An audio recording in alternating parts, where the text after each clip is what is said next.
Sunpost News. Please subscribe for more and more political and all news updates. నమస్కారం.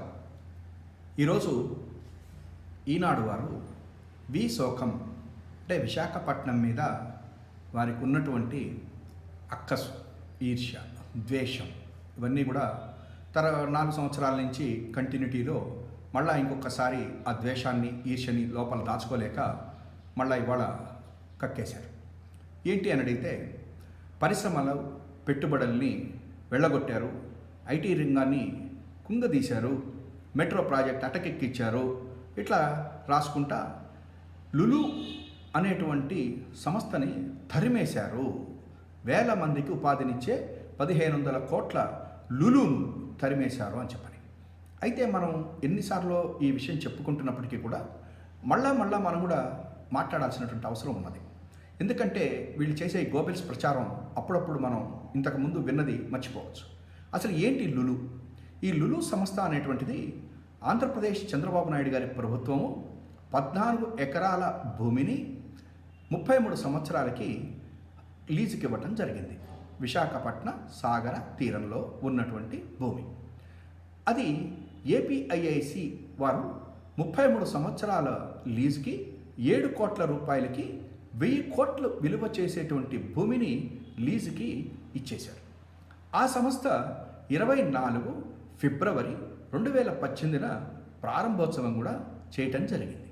కానీ 2019 November వరకు కూడా వారు ఏపీఐఐసికి ₹1 కూడా భూమిని తీసుకోవటం కోసం చెల్లించలేదు.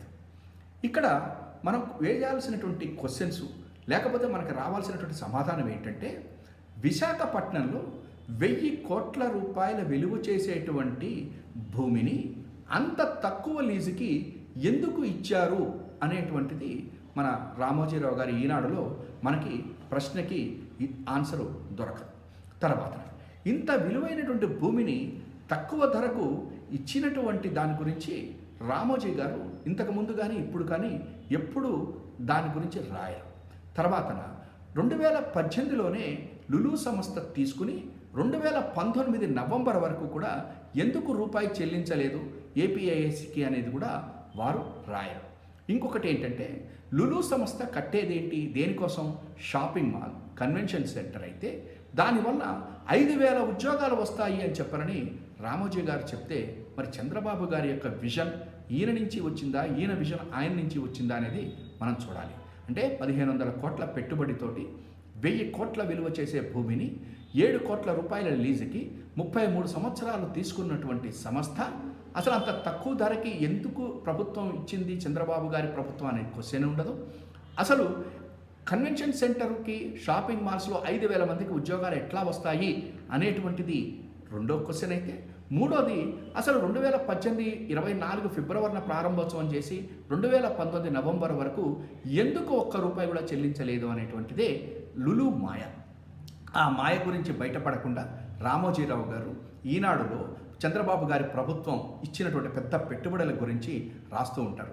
అందుకనే ఒక్కటే మనం గుర్తు చేసుకుందాం. జపాన్ సంస్థ, మాకీ సంస్థ, వాళ్ళు ఏం చేశారంటే ఇక్కడికి చంద్రబాబు గారు రాజధాని డిజైన్ల కోసం ఏరికోరి తెచ్చుకున్నారు. ఆ తెచ్చుకున్నటువంటి చంద్రబాబు నాయుడు గారు వారికి ఏం చేశారో మనకు తెలియదు, కానీ దాని యొక్క చైర్మన్ పుమి హికో అనేటువంటి ఆయన ఇక్కడి నుంచి వెళ్ళిపోతూ ఒక మాట అన్నారు, ఏపీ కంటే కూడా బీహార్ నయము, ఇక్కడ లంచం లేనిదే ఏ పని జరగదు అని చెప్పని వారు వెళ్ళిపోయారు. అది కూడా ఒక్కసారి రామోజీరావు గారు ఈ కాకమ్మ కథల్లో రాస్తే బాగుంటుందని ప్రజలు అనుకుంటున్నారు.